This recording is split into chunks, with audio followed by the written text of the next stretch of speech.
Harvesting में हमें grains मिल चुके हैं। अब हमारा नेक्स्ट स्टेप है स्टोरेज का। Harvested produce is what we get after harvesting. ठीक है, जो भी हमें ग्रेन्स मिलते हैं इसे हार्वेस्टेड प्रोड्यूस भी बोला जाता है। अब इन्हें किन चीज़ों से बचाना हमारा चैलेंज होता है? तो देखो, सबसे पहले मॉइस्चर से इन्हें बचाना हमारा चैलेंज है, क्योंकि जो भी क्रॉप्स होते हैं उनमें नेचुरली थोड़ा पानी होता है, और अगर ना भी हो, आसपास मॉइस्चर ज़्यादा हो, तो फिर ये जर्मिनेट हो जाते हैं। आपको पता है कि जर्मिनेशन वाटर के थ्रू सीड जर्मिनेट हो जाते हैं। तो मॉइस्चर से बचाना बहुत ज़रूरी है। इंसेक्ट से बचाना इन्हें ज़रूरी है, क्योंकि इंसेक्ट्स इन्हें खा के हॉलो कर सकते हैं इन सीड्स को। रैट्स, सेम, रैट्स भी इन्हें खा जाते हैं, तो रैट से भी बचाना ज़रूरी है। एंड बहुत से माइक्रो ऑर्गेनिजम्स भी होते हैं, इनसे भी बचाना इन ग्रेन्स को ज़रूरी है। तो moisture, insect, rats and micro organism से बचाना ज़रूरी है in this case, in storage. Before storing, store करने से पहले ग्रेन्स को ड्राई कर देना बहुत ज़रूरी है।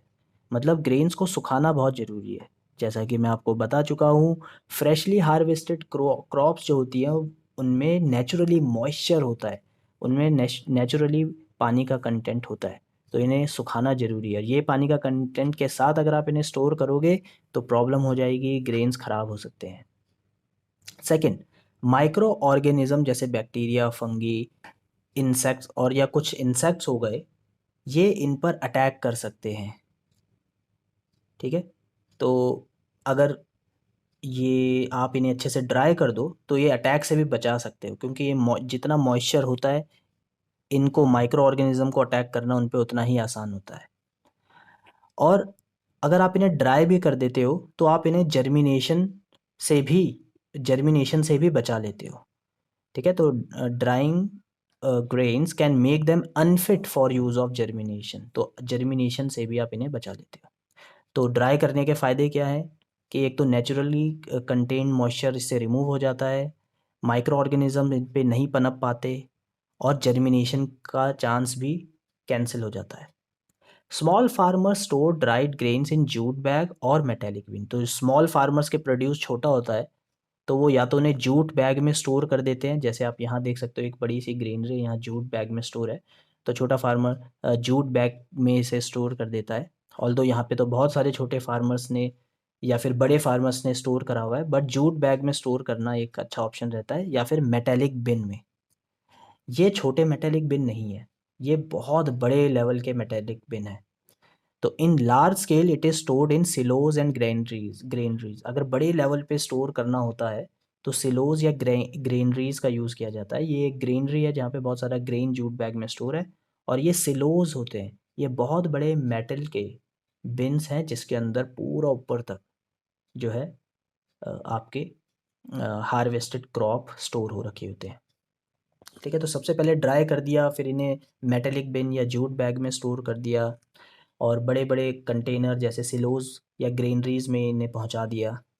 Small scale farmer generally put, मैंने यहाँ पे गलती से फ्राइड लिख दिया, actually it is dried Neem leaves with grains. तो स्मॉल फार्मर्स के पास थोड़े रिसोर्सेज कम होते हैं और वो नेचुरली काम ज़्यादा करते हैं, तो ड्राइड नीम लीव्स वो ग्रेन्स के साथ डाल देते हैं। अब क्वेश्चन ये है कि ड्राइड नीम लीव्स का काम क्या है? तो it has anti microbial property. जो ड्राइड नीम लीव्स होते हैं उनकी एंटी माइक्रोबियल प्रॉपर्टी है। तो जैसा कि हम चाहते थे कि माइक्रो ऑर्गेनिज्म से ग्रेन्स बचे रहे, तो ये ड्राइड नीम लीव्स डालकर ये हमारा जो एम है वो फुलफिल हो जाता है। इन लार्ज स्केल, और अगर बहुत बड़ी ग्रेनरी हो या बहुत लार्ज स्केल में इतने नीम के लीव्स तो यूज़ नहीं किए जा सकते, तो वहाँ पे केमिकल ट्रीटमेंट किया जाता है। केमिकल ट्रीटमेंट, तो हमने स्टोरेज में देखा कि हमें अपनी हार्वेस्टेड क्रॉप को, ग्रेन्स को किन से बचाना है, उसे ड्राई क्यों करना है, और सिलोज और ग्रेनरीज में हम के इस स्टेप के बाद क्यों स्टोर करते हैं, और स्मॉल फार्मर कैसे नीम लीव्स का यूज़ करते हैं, और बड़े स्केल में केमिकल ट्रीटमेंट का यूज़ किया जाता है। तो इसी के साथ हम जो भी 7 स्टेप्स पढ़ चुके हैं। ठीक है, अगर मैं एक बार ये आपको शॉर्ट में सब दिखाऊं तो एक सेकेंड। तो ये सारे step: preparation of soil, sowing, adding manure and fertiliser, irrigation, protecting from weeds, harvesting, and seventh जो लास्ट था स्टोरेज, हम पढ़ चुके हैं। ठीक है। लास्ट टॉपिक जो है वो है फूड फ्रॉम एनिमल्स।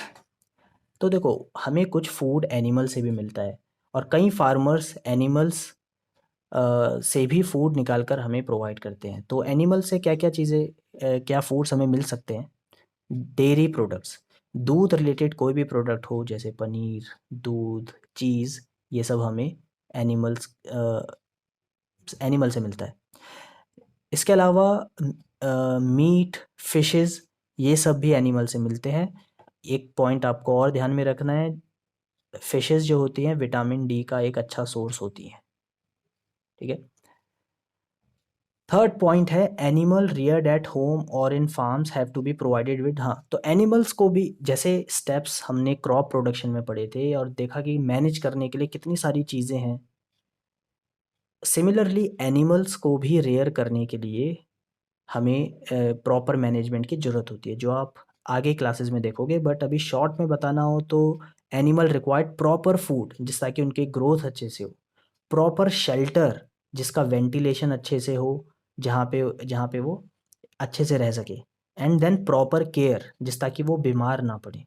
तो animal required all these things. Detail में we will study it in next class और अगली क्लासेस में। लास्ट है हस्बेंड्री कैसे बोलते हैं, एनिमल हस्बेंड्री। तो एनिमल रियरिंग, एनिमल का पालन पोषण विद प्रॉपर टेक्निक्स